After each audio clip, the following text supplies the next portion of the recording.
ini betul-betul harus ada tafsir yang benar terhadap peristiwa ini.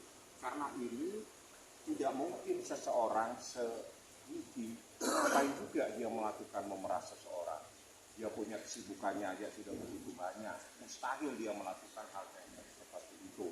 Tapi orang boleh lapor, orang boleh menyatakan ada sesuatu peristiwa, tapi nanti prosesnya itu bukan dari apa yang dinyatakan oleh penyidik. Kita nanti lihat seperti apa prosesnya. Hukum itu pasti akan berangkat dari asal ulang peristiwanya seperti apa.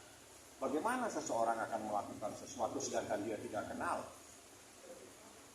Kan masuk kepada niatan. Bagaimana dia punya niat? Tidak mungkin dia punya niat. Kenal saja tidak ada, tidak pernah kenal. Kalau orang tidak pernah kenal, tidak pernah punya niat sama sekali.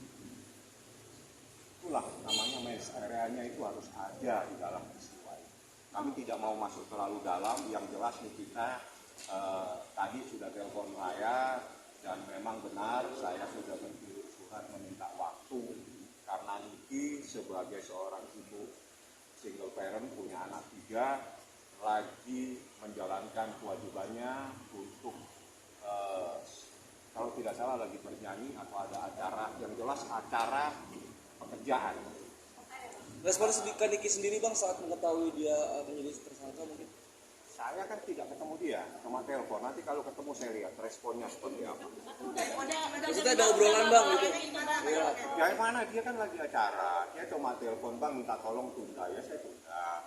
Terus saya bilang nih bagaimana saya itu tidak kenal dengan seseorang ini. Jadi di dalam hukum itu niat itu kunci dari persoalan. Terpaksa saya buka. Niatnya tidak pernah ada. Bagaimana orang bisa melakukan peristiwa? Niat saja tidak ada, kenal aja tidak ada. Bagaimana dia bisa melakukan niat untuk melakukan sebuah perbuatan? Karena niat itu adalah kunci dari sebuah perbuatan pidana. Saya buka saja sekarang. Bang, kalau misalnya Niki nggak kenal, kenapa kan Niki akhirnya bikin video sosmed yang dianggap menjelekkan Dr. Reza Gladys? Akhirnya kan bikin Dr. Reza hubungi Mail gitu kan versi polisi gitu. Nggak ada, saya nggak tahu apa yang terjadi. Saya belum membaca, belum melihat videonya karena itu tidak pernah ditanyakan di dalam peristiwa berita acara pemeriksaan. Karena kan awalnya Reza Gladys menghubungi Mail sendiri kan katanya kan nggak terima. Jangan katanya, harus ya, buktinya. Yang maksudnya dalam keterangan dari Pak Humas kan bilang tidak ada kejadian itu. Yang di dalam berita acara pemeriksaan tidak pernah ada pertanyaan tersebut. Yang soal tidak ada pertanyaan itu. Jadi gitu, tolong baca lagi BAP-nya. BAP-nya tidak pernah ada pertanyaan tersebut. Yang ada tentang benar tidak dia terima. Benar tidak dia kenal? Tidak kenal Nikita. Jadi kalau Nikita tidak kenal terus tiba-tiba melakukan pemerasan, bagaimana caranya dia melakukan pemerasan? Kenal tidak? Niatan di dalam perkara pidana itu yang paling penting. Itu namanya mens area-nya paling penting. Tidak punya niat. Kalau tidak kenal ya tidak mungkin ada niatan. Terus bagaimana tiba-tiba ini menjadi sebuah pemerasan dan sebagainya. Yang kedua, ini kan ada persoalan yang lebih penting dari masalah ini adalah ada sesuatu dan itu apabila menurut beberapa nanti biarlah itu dari BP POM atau apa. Kalau ini adalah sesuatu yang berbahaya, itu kan terkait dengan masyarakat yang ada di Republik ini. Dan itu masyarakat juga harus diselamatkan.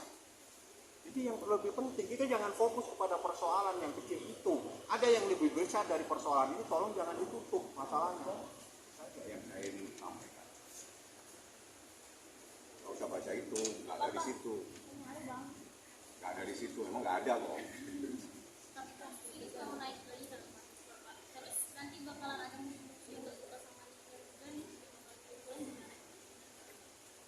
Hidup ini kan harus dijalani.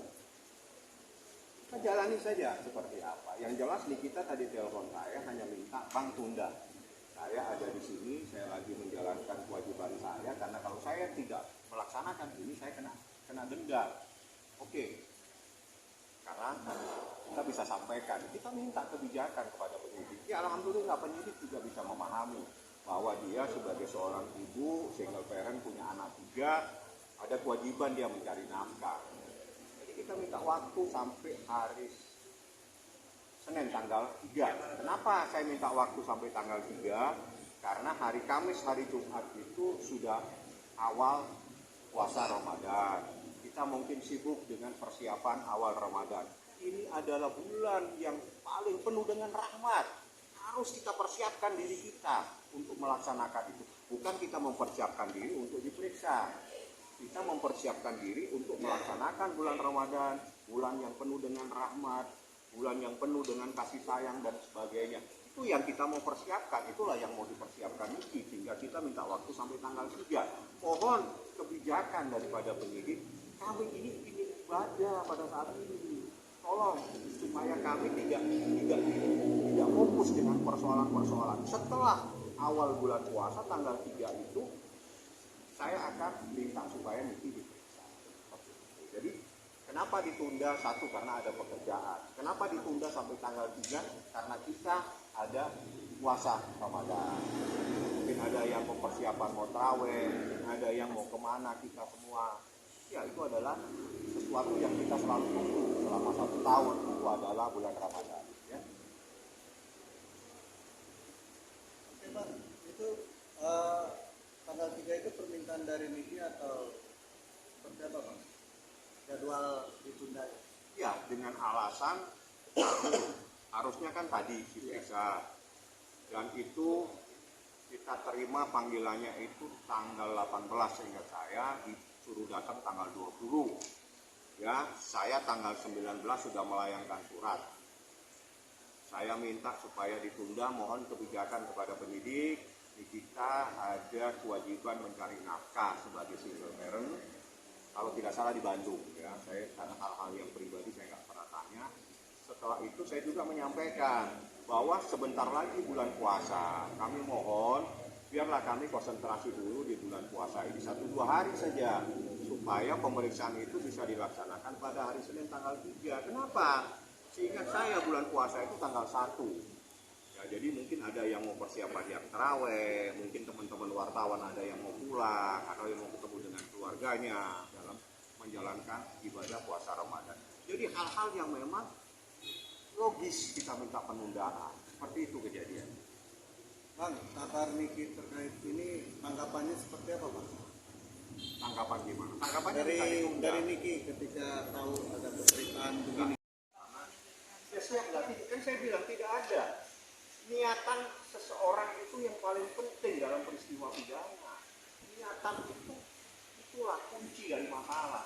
Kenal tidak bagaimana punya niat. Anda kalau tidak kenal bagaimana Anda bisa punya niat terhadap seseorang. Mau diapain manusia ini, saya tidak kenal. Berpikir untuk seseorang aja tidak ada, karena kita tidak pernah kenal dengan dia.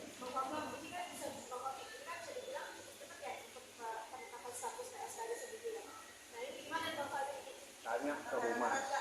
Tanya ke rumah. Tanya ke rumah. Saya tidak akan menanggapi hal-hal seperti ini, karena itu yang bisa menjelaskan rumah. Tanya rumah, kenapa bisa seperti ini? Jangan saya kan bukan penyidik. Nggak boleh saya menanggapi. Kenapa? Anda yang kaget kan?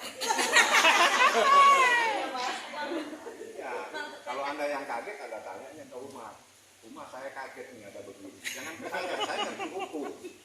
Bang, terkait tadi yang abang bilang pernah nggak pernah gitu. Ini akhirnya ketemu di Bang Pak Kabit ngomong Bang, kalau misalnya awal mula kasus ini adalah karena kita NM menjelek-jelekan nama baik korban dari produk milik korban lewat live TikTok dari NM. Itu pesan dari Pak Kabit Bang.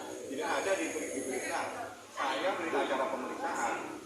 Tapi ini statement Pak Kabit. Tapi Dia tidak baca BAP. Saya baca BAP. Saya yang dampingi. Saya yang tahu. Tidak ada pertanyaan. Diangkat oleh presiden.